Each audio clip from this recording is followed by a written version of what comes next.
Holly Cotton here, and I am so excited about our guest today. So, you guys, I know you forget I'm a nurse because I do all kinds of other things in life, and I have this whole other persona with 82 jobs now.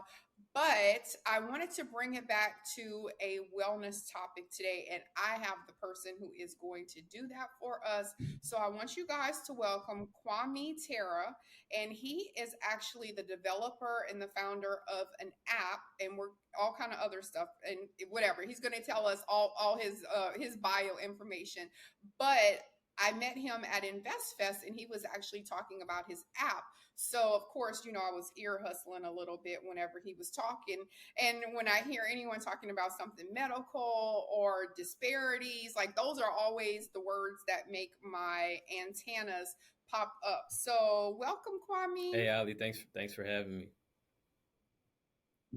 Okay, great. So, first of all, before we go into all of the stuff that you're doing, give us your background because I like to kind of preface anytime I have someone talking about something that they are an expert at what they're talking about. Like, we're not just getting someone off of the street that just decided, poof, I'm going to do this. Like, you actually have a background and you are qualified to be talking to us today. So, give us some of your background. Yeah, so I'll start with my upbringing. I was born here in New Orleans, Louisiana. Grew up in Houston, Texas, and for I came back to New Orleans for undergrad. So I did pre-med at Xavier University of Louisiana, where my goal was to become a doctor. My dad told me to go to school, become a doctor, and I thought that sounded like a pretty good idea. Um, Learned a lot, obviously, in college. Got to do some research, specifically in neuroscience and behavioral psychology research. And I started off pre med, but I decided that I was more interested in research and having more scaled impact. If we can find out what like the root causes of problems are and change things on a systemic level, then we could have a lot more scaled impact. Not that being a practitioner or people in the hospital aren't important. Obviously, we need them, right? Acute care is that's key for acute care. But again, the long term sustained improvements that we all are hoping for come with a combination of systemic change as well um, as individual practitioners. So that's kind of how it started. After undergrad, I kind of got on my own personal health journey. Uh, Really, it was just so that I could maximize my own potential as a human being, just trying to become the best version of myself. But it wasn't until 2019, during the COVID-19 pandemic, that I thought it was something that I really should start sharing with people. And I needed a platform and a way to deliver a message that would be received. Uh, I wouldn't say well, because when people do learn their health scores, and I'll get into that in a second, it's not always the most positive experience for them.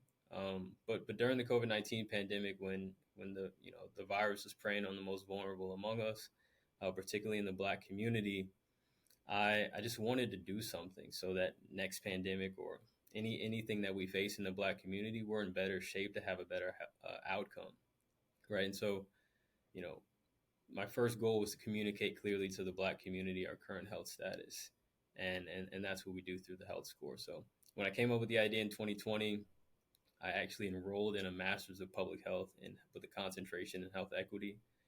Started the company during graduate school, and essentially have taken everything that I learned from the environmental to the individual education and incorporated it into this platform that we're building, that we built. So I just also wanted to kind of sidebar on what you said because I know as a health practitioner, I mean, I've been a floor nurse before. I've done basically every genre of nursing that there is. And I always think it's funny when people know you're obese, you eat terrible, you don't exercise, you don't have any good health habits, and then you tell them that they have high cholesterol or your blood pressure, and they're like in Mm-hmm. complete shock. And it's like, you do know you live a terrible lifestyle, like you know that you are sedentary, like you know that you aren't doing stuff. So I think it's funny how you said that people are surprised by their score. So I can't wait to hear some stories about that because it's like, you know, you probably don't have the score Yeah. you should have based off of your lifestyle. So that's Yeah. interesting. Actually, So yeah, I wanted to go comment ahead. on that. Mhm.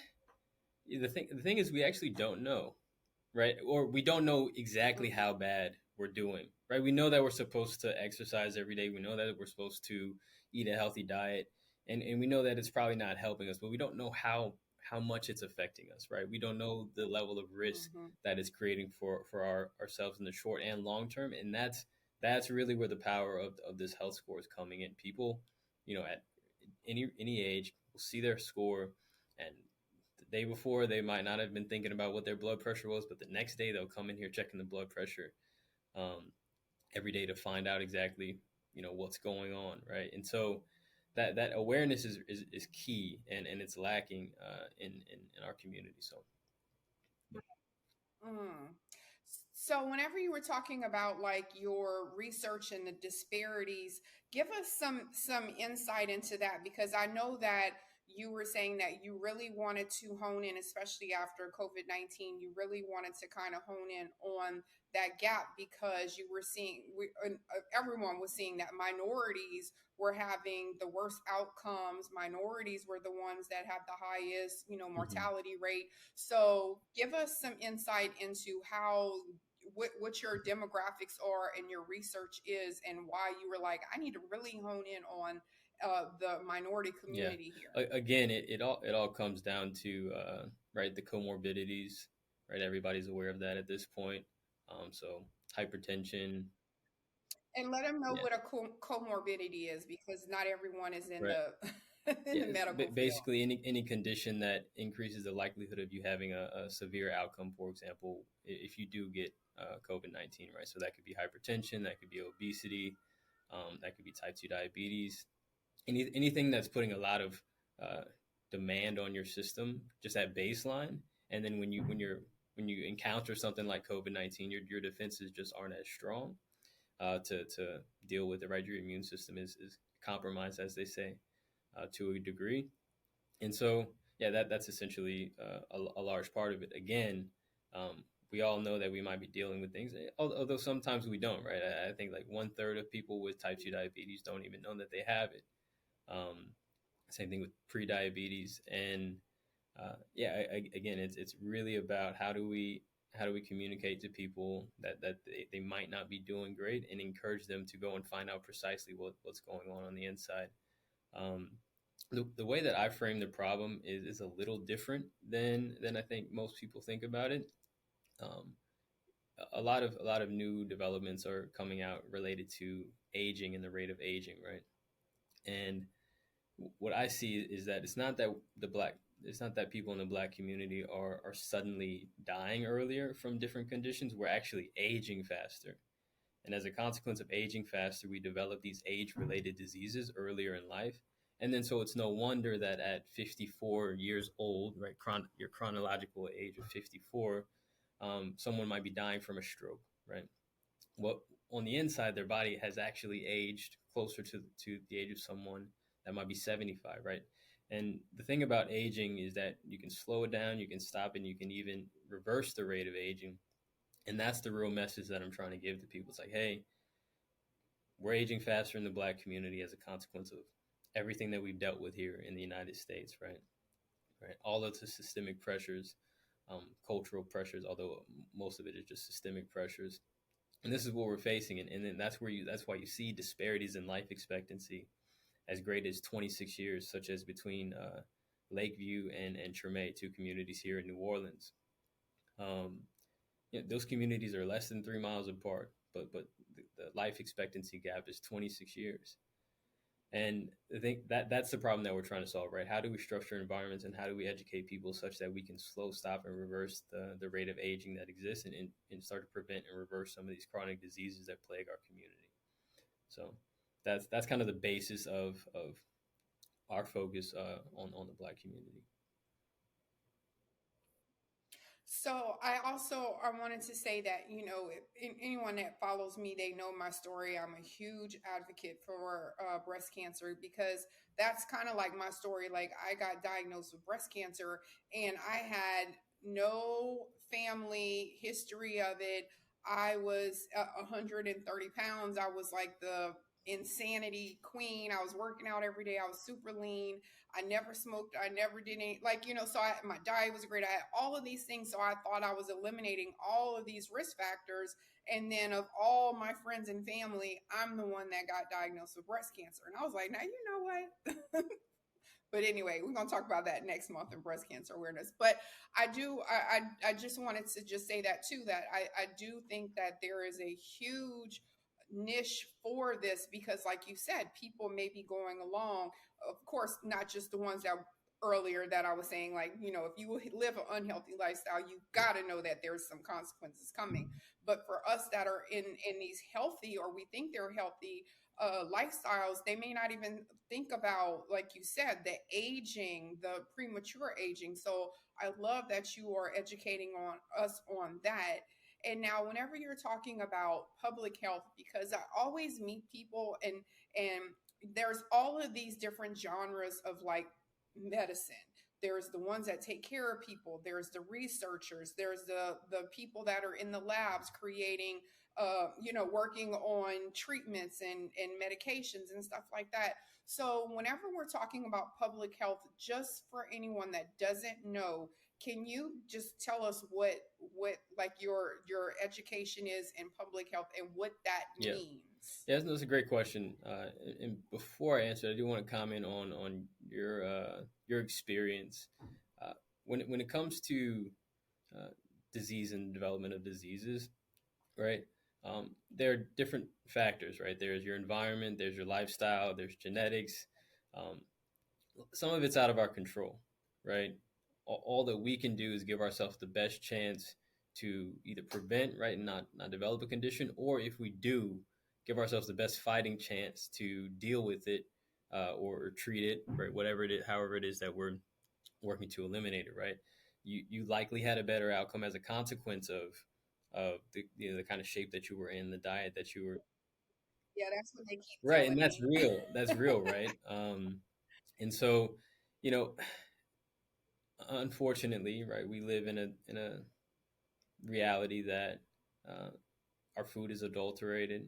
Um, the environment, I mean, the air is problematic, um, and so we're exposed to so many toxins on a daily basis that no matter how hard we're working out, how good we're eating, we're still exposed, and so there's still a risk, right? And I'll get into fasting and its power to help mitigate some of that in a bit, but um, the definition of public health is the art and science of prolonging human life. That's the definition, right? There are a lot of ways that we can work to prolong human life, right? We can educate people on how to live a healthy life. We can structure environments such that they're health promoting, right? Can we set up in communities or neighborhoods to where people can walk to everything that they need, whether that's work, the grocery store, the park, whatever it is, right? And there are plenty of examples of how to create these health promoting environments, but that is essentially what public health is, right? Art and science of prolonging human life. And health equity, which is what I focused on and what I studied in graduate school, is really just ensuring that each individual has the best chance to live as long as they possibly can, right? Based on their unique needs, preferences, perspectives, so on and so forth. Um, yeah, health equity is focused primarily on the environmental factors, I would say, because environmental factors drive 60% of health outcomes, upwards of 60% of health outcomes, and that's nationwide, worldwide. If that's all we did was make health promoting environments, a lot of it would just kind of follow, right? People's lifestyles would improve just by default. Um, I do like to offer, though, an extended definition of public health. I think it's incomplete, the art and science of prolonging life, because we can prolong life, but if people aren't enjoying life while it's prolonged, we Mm. can keep people alive for so long. Um, and so there are two components that I think are missing from that definition, although I'm sure they're going to be updating it. It's a prolonged health span, right? Not just prolonged lifespan. So health span is the amount of time that you're able to live kind of functionally on your own, healthy and happy life, right? So that's one piece. The second piece is to prolong the desire to live, right? How do we set up the environment? How do we set up society such that people want to be here as long as they possibly can, not to miss out on this experience, right? That's when we'll know we've got it right, and not just in health, right? Just in society, when everybody wants to be here for as long as they possibly can. And I know that's something that we can do, um, assuming that we all commit to it. But that's really what public health is about. And again, health equity is just ensuring that everybody has that based on their needs. You Okay, thank you for explaining that because, some people, again, this might be the first time they ever hear about Mhm. any of these Yeah, topics or whatever. That's the whole purpose of my show, to kind of just take this opportunity to find people that are doing things, that are trying to be the change, and then also defining what the change is. Like, why do you need the change? Why is this applicable to you? So of thank you course. so much. Now, okay, so now let's get into the whole thing that caught Yeah. my ear about the app. So you're sitting around doing your research, going through school, you're learning about all these disparities that are in the Black community, and you're like, you know what? I need to do something about this. So how does that equate to, I'm going to come up with an app with some indicators and some check-ins and some monitoring? So we want to know Sure. the story of the development Yeah. of the app. Yeah. So again, I came up with the idea before I started graduate school. So I came up with the idea in summer 2020. I started graduate school in fall of 2020 because I really wanted to understand the Black health problem. Right. It can't just be that we don't know or don't care about our health. Right. It's got to be a lot more than that. Um, I actually came up with the idea of the health score before I even started my graduate program. What the way we came up with it, I actually couldn't tell you because I don't remember. But I just remember that I wanted to communicate clearly to the Black community our current health status. Honestly, I think I found the idea on Google, or Google the idea of a health score, and found some development partners that are working on something similar, and reached out to them and started a relationship, and it's been going on for 3 years.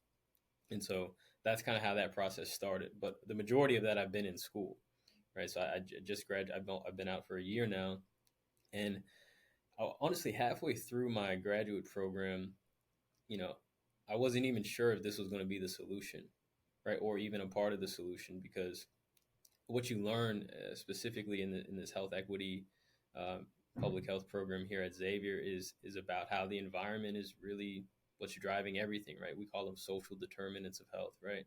Education, access to healthcare, access to healthy food, all of these factors that are really shaping people's behaviors and shaping people's um, epigenetics. And I'm by no means an expert on that, so I won't speak on it. But essentially, oftentimes people talk about how we're predisposed, right? Because it runs in my family, so on and so forth. But the predispositions are only activated if the environment calls them out, essentially, right? If you might be predisposed to type 2 diabetes, yeah, it might be easier for you to get type 2 diabetes, at baseline. And if you are eating a poor diet, then yeah, you're definitely more likely. But that's not exactly why, right? If you live in a healthy environment, if you live a healthy lifestyle, that stuff can be kept at bay on the whole, right?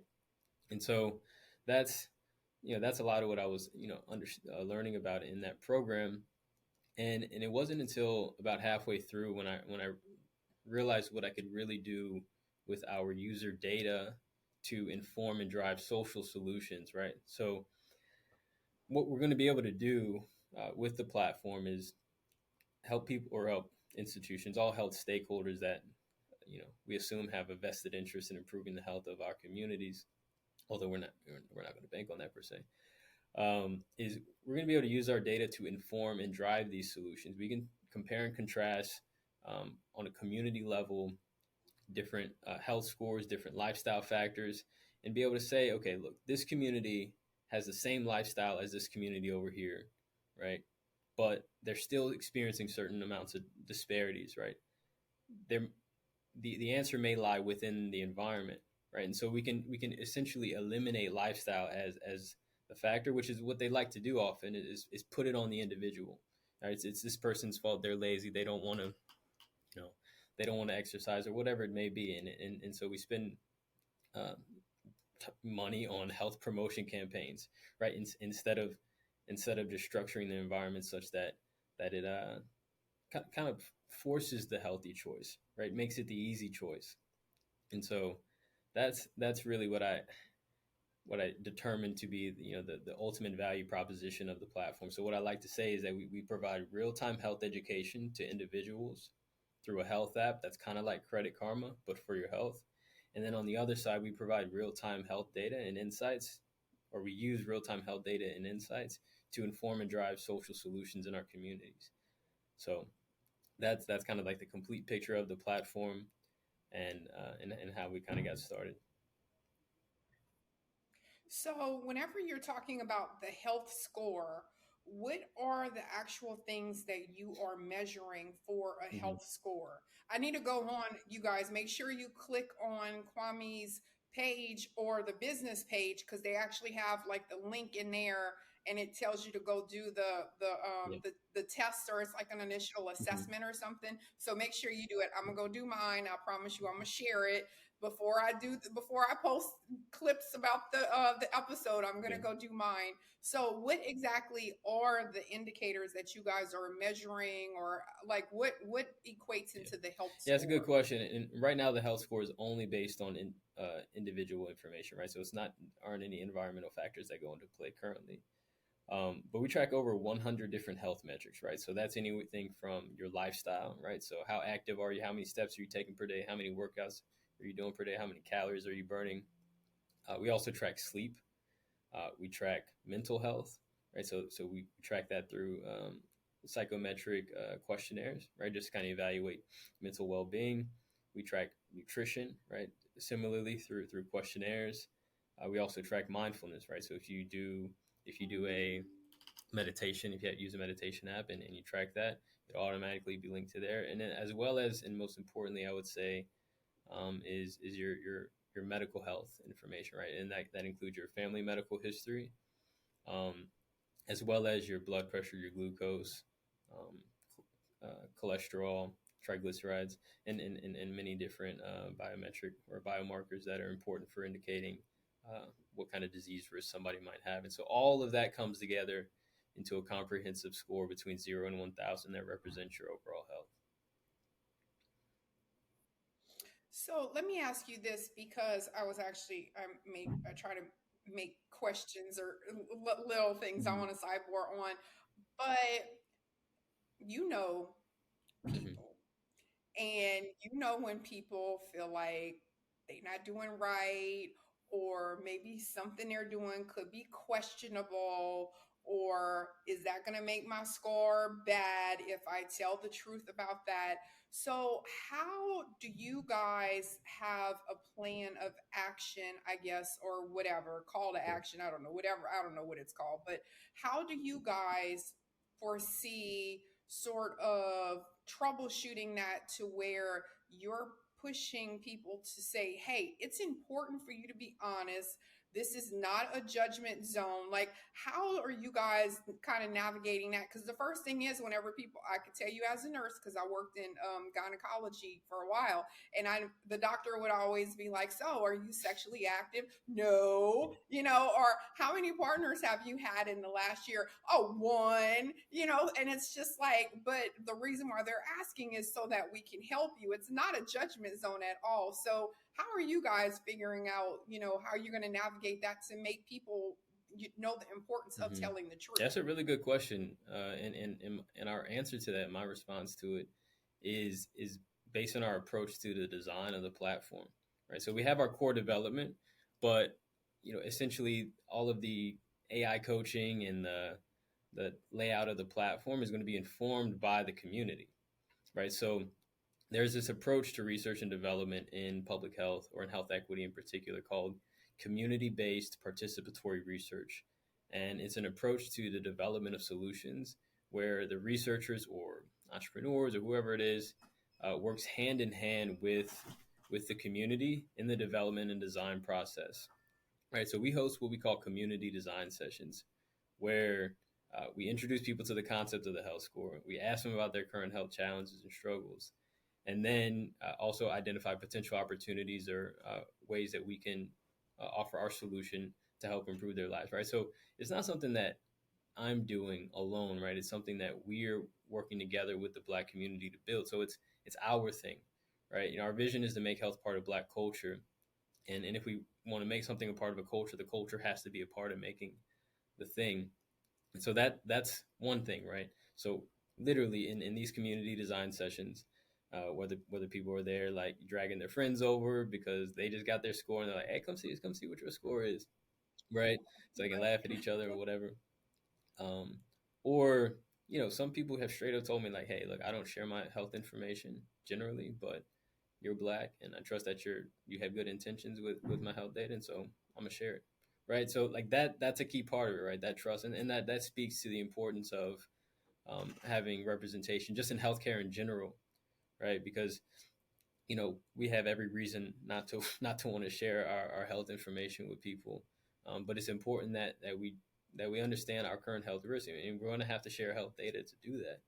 But if we're sharing it with each other, right, through a platform that we all are part of building, that we all, and we'll get into it later, that we all own, then that it's our best bet, and it's so far people have been willing to. Now, the one thing that we see people are hesitant about sometimes is on the smoking question, right? Most people don't smoke cigarettes, right? But they'll ask, and sometimes we're on college campuses, they're like, what you mean by smoking? And they'll ask, Right. How much smoking we talking right, about and they're like, here, oh, right? y'all federal, bro, like why y'all asking us this? And so, oh no, we're talking about tobacco, and they're like, oh, okay, I don't smoke tobacco. I was like, oh, well, what do you wrap your weed in? And it's like, oh, right. So you smoking tobacco to an extent if you're wrapping in like a Rillo, backwood, anything like that. Um, so yeah, we navigate it again by just we're part of the community. At our community design sessions, we generally have college students who are running them, so people are just a little more open and willing to share generally with their peers or with younger people because they want to support. So different ways that we tackle that problem, but at the end of the day, it's the sentiment that it's something that we're all building together. Yeah. Okay, got it. So just tell the truth, y'all. Yeah, Just and, tell and the look, truth. we It don't just see the static health score assessment, kind of like the snapshot that's on our website that you're going to be sharing with people.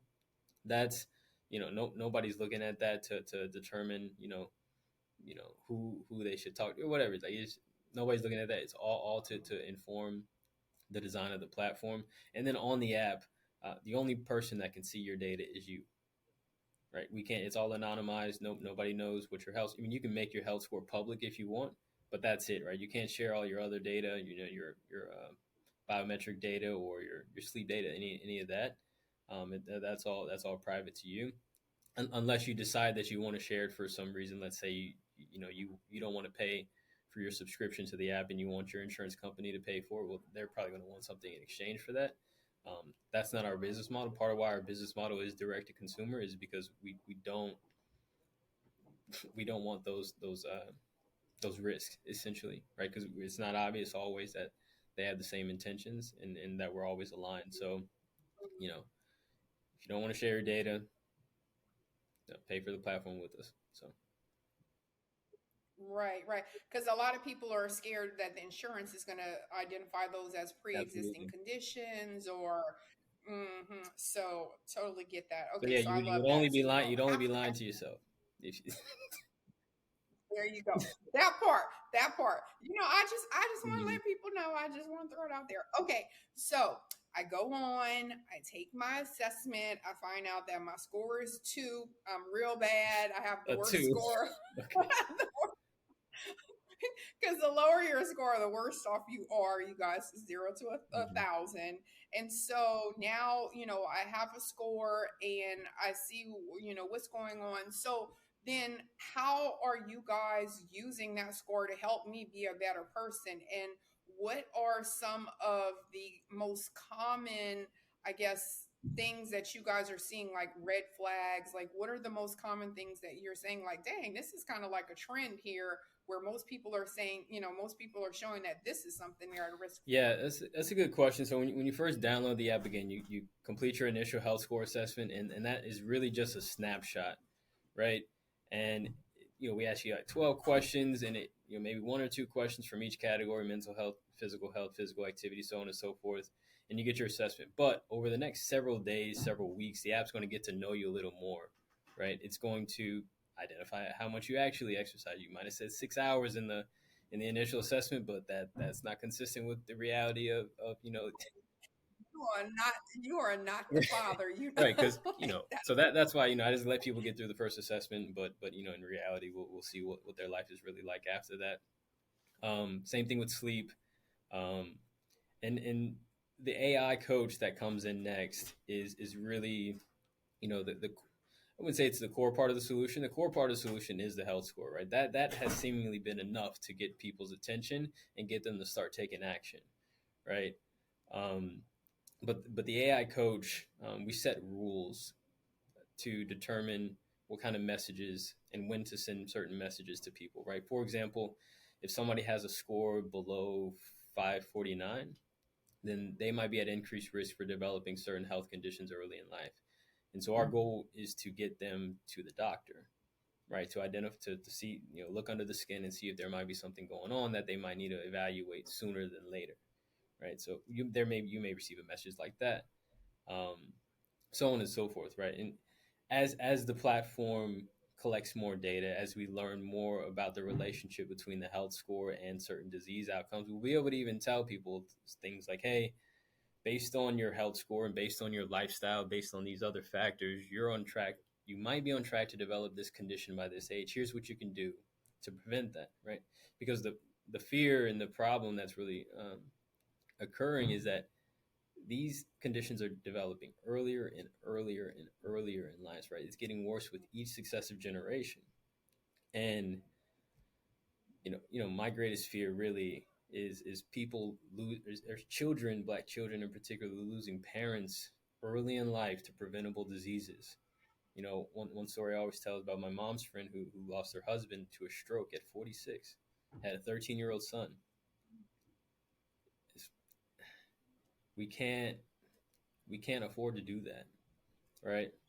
Not for something that we can prevent.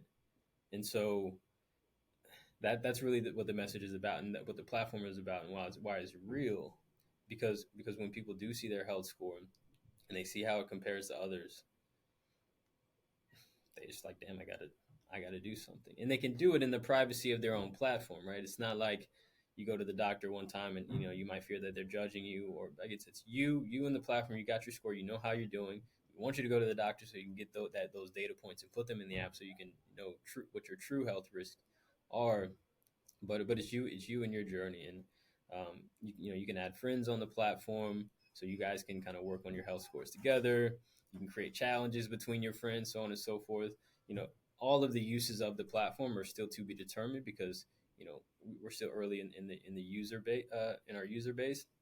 I mean, I see people do things that I don't even use the app for currently. But yeah, it's just we're still in that growth and learning stage. So yeah.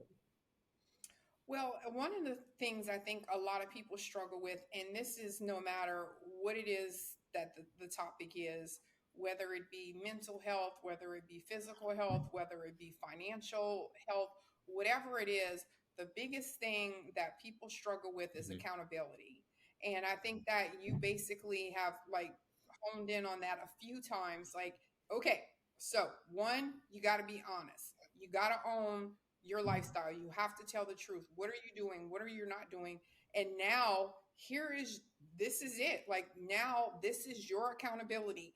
Now you're being exposed. Now you're whatever, like you said, it could be some risk factors that they didn't know about, or whatever it is that's going on. Now we're giving you this information. So what are you going to do with that information? Are you just going to throw it in the app and be like, "Ooh, I'm at a risk for diabetes. Okay, let me Right. go." Let me go get some cheesecake. Like, now you have to be accountable for yourself. So I'm glad that you guys are giving people the power. You're empowering the people, but with the empowerment also comes with some Yeah. self accountability as well. So I love that. Now, I know that you have something that's called the Health Blueprint. how to be healthy. So what is Yeah, that so about? I won't get into all of it. It's kind of like our 10 step Oh, blueprint. okay. Yeah. You got to get the app. You got to Yeah. pay for No, it. no, No, no, I'm that's kidding. not it. I just You we got don't to I do don't think we had that you much got to do the assessment. You got to time. do the assessment. Yeah. We're going to make them have to go No, do the that's fine. assessment. I would have no problem running through the whole blueprint. I just didn't think we would have enough time. But Hmm. when people ask me what the most important thing to do to be healthy, they're they're sometimes surprised because it's not a factor that they generally relate to health, right? And that's purpose, right? You have to, on some level, believe sincerely, or as sincerely as possible, that your life matters. What you do every day affects you, your family, community, so on and so forth, and that each of us is responsible for the trajectory the trajectory of our society, and I mean that like seriously. And whether you think it's real or not, it's still true. Um, what you do affects the rest of us, and I think that taking responsibility for that and sincerely taking ownership of that kind of imbues you with a sense of meaning, such that you can bear this everything that we have to deal with in life. Right, this stuff is tough. Right, a lot of it's unfair, but we have to bear that almost as if we chose it, um, that voluntarily, and that's the key part, right? Some people bear it, but like involuntarily, and then it develops they develop a lot of resentment toward the life, other people, so on and so forth. Voluntarily accept the life that you have, and commit to the highest ideal that you can imagine for your life and for society, and as a consequence, everything that you do will be imbued with meaning. That's the most important thing, because with that or without it, you're not really going to care about you know eating right, exercising. You're you're not going to want to do things that are inconvenient, right? That require any resistance psychologically, right? Because all you're really going to be doing is just looking for the next, short-term pleasure that you can get to deal and tolerate the tragedy and suffering that you might be dealing with in life. And again, when I tell people that, they're like, "Wait, that has nothing to do with health," but it has everything to do with health, right? In fact, meaning and community together can add up to 14 years to your life expectancy. It's the more so than diet, anything else. So it's the most important part is purpose. Um, Next is to know your numbers, right? You can't improve something if you're not measuring it, right? So the first step, the first thing that we recommend to everybody is to either go to the doctor, go to an event where they're doing health screenings, and find out just exactly how what your current health status is, right? So blood pressure, glucose, cholesterol levels. You can get all of these things at an annual checkup. Again, and they offer a lot of these things at kind of free health screening events that happen throughout the community. Once you know your numbers, then you use that information to inform your diet, right? So let's say you have high blood sugar. Well, okay, obviously you want to reduce your sugar intake, right? Or if you have high cholesterol, reduce your saturated fat intake. That one in particular is really important because heart disease is the number one killer, right? And the number one driver of heart disease is cholesterol level. There are, and it's a little more precise than that, but I'm not going to get into it. Um, there are animals, right, that don't have LDL cholesterol, right? It's just not a part of their composition, and there are no incidents of heart disease in these species. There are humans with genetic mutations to where they don't have LDL cholesterol, and the incidence of heart disease in those people is minimal compared to the rest of the population. Um, the number one driver of LDL cholesterol, increased levels of LDL cholesterol, is dietary saturated fat. Period. Um, That means that y'all on Tuesdays in that line at Popeye's Chicken. Yeah, There you you go. know, and it's really in America anyway. It's a combination of the fat and the Mm. sugar, right? People think it's just the sugar driving diabetes. It's really a combination of, like a muffin, for example. It's just like perfect combination of butter and sugar. That's just anyway. Won't get into it. Know your numbers. Know your numbers. Go Yeah. find out what they are. Have a whole show. Look, we're gonna have Kwame back, and he's gonna tell me after I have my stuff, he's gonna give me all Hmm. his insight on Yep. what I need to do. So, Yeah. So that's step two. Know your numbers. Step three, create your diet, right? And it should be based on, again, those numbers. Step four is related to step three is your eating schedule. Now, this is probably the most important kind of behavioral change that people can make to improve their health. And it has to do with fasting or intermittent fasting, whatever you want to call it. Um, our bodies need a break from digestion. You can't be in what we call the fed state all the time and expect to be healthy long term. Period. Now, I know here in America we're told that we need not to go hungry really at all, right? We need to eat breakfast first thing in the morning. It's the most important meal of the day. Snack in between breakfast and lunch. Have a nice lunch. Snack in between dinner and lunch. I mean, yeah, dinner and lunch, and then have a nice dinner. Most of us, are eating from within 30 minutes of when we wake up to the wee hours as we're falling asleep. And the thing about when we're eating and when we're processing food is that it's expending a lot of energy, right? In the fed state, which we're going to have to eat food, right? We can't go without it. But when you're in the fed state, it actually accelerates aging, right? So it's a part of aging where, like, we can't really get away from, right? Unless you're one of those people who apparently can live off of with no food. I don't know if you ever heard of a breatharian. I don't know how much truth there is to any of that, but yeah. So mhm, anyway, uh, you have to eat, but the most powerful thing that you can do to extend your lifespan is to eat less frequently. That doesn't mean necessarily eat less, right?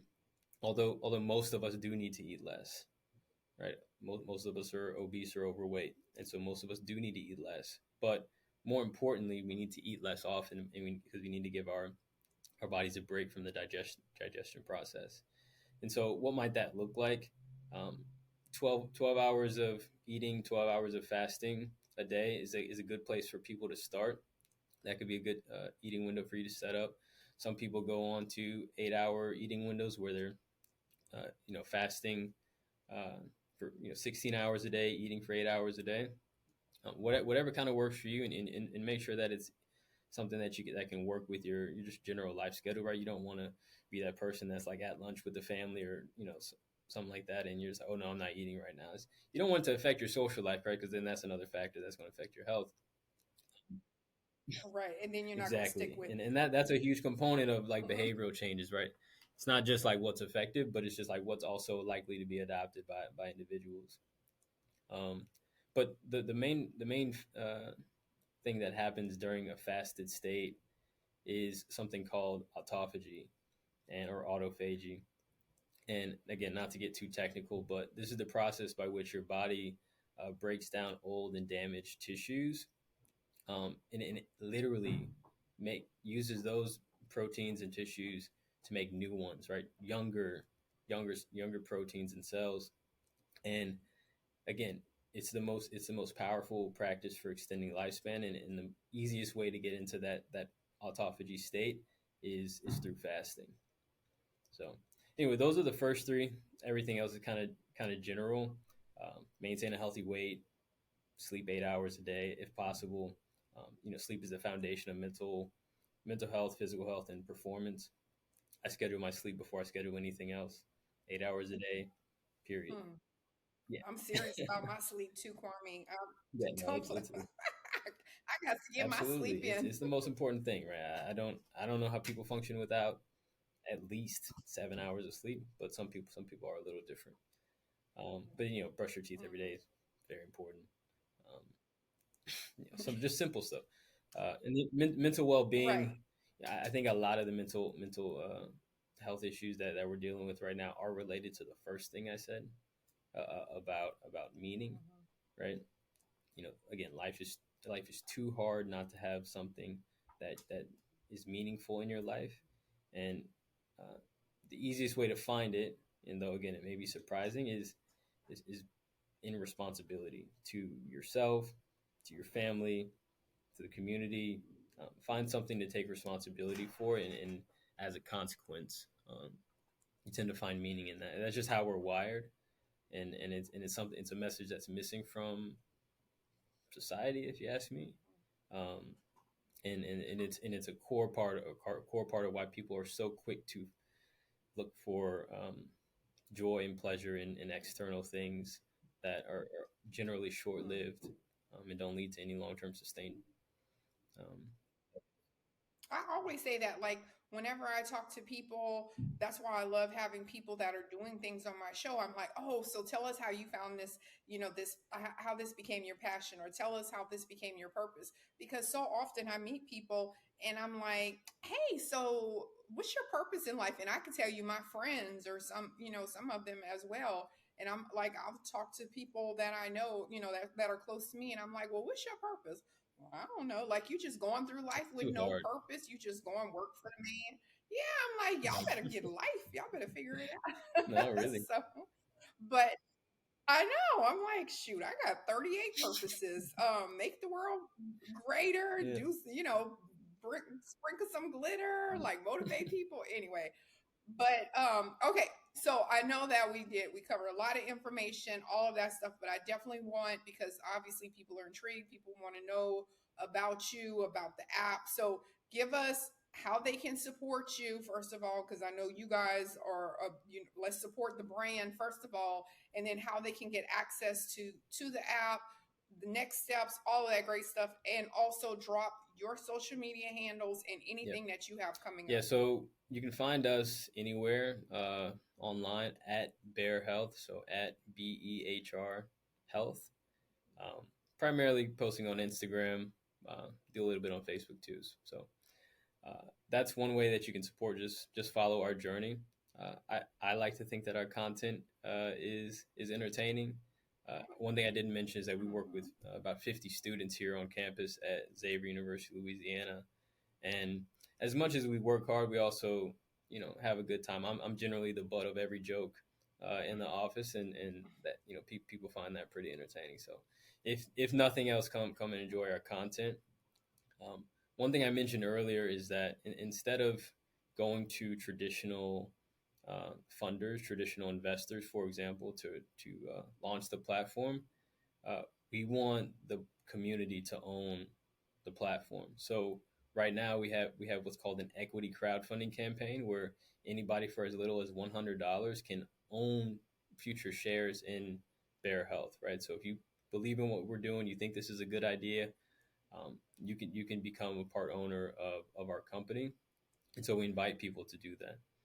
Um, that campaign is currently running. We're about halfway done with it, and so make a reservation. As soon as you see the value in it, and then me personally, everything is at Kwame Terra, Twitter, um, Instagram. So And that is that's right. KWAMETERRA. Okay, I love that. I love that. So, yeah, believe in the cause, support the cause, support him, follow him. Lots of good information. I'm telling you, they have a lot of educational videos as well, on his page, on the Bear page. Is it Bear app, or is it platform? What do you The Bear call it? Bear Health app. We haven't decided on the official Okay. name yet, but Okay. Because I don't want to limit yeah. it to just the Right. word Yeah, app, yeah. That's a because good you're like point. We're a starting movement. off with the app, right? App is a good way to reach a lot of people quickly, but we want to become the primary healthcare resource for the Black community. So eventually, we'll have clinic systems later on top of the platform, built around this kind of what's called the Hmm. functional medicine kind of whole health approach to health. But yeah, and also the most important thing that people can do is go and get their health score at bearhealth.com. Yeah. Okay, that's great. And like I said, whenever I post all of our promo stuff, I will have my score at the very very bottom of the Okay, note. So mind y'all business. that's so cool. So thank you so much, Kwame, for telling us your story, motivating us, and hopefully, you know, you guys, even if you don't go on and support him and you don't go do the app, you don't do stuff, like he said, know your numbers. Use this as a informative show of where you see the disparities. We've talked about risk factors. You maybe need to now say, oh, you know what, I'm Yep, going to take some accountability. Maybe this show is for me. So maybe we reach someone even if they don't yep, use the app to go and get tested and all of awesome. that. Yeah, So no, thank thanks for having me. I had a you. great time. Great, great, great. Okay, perfect.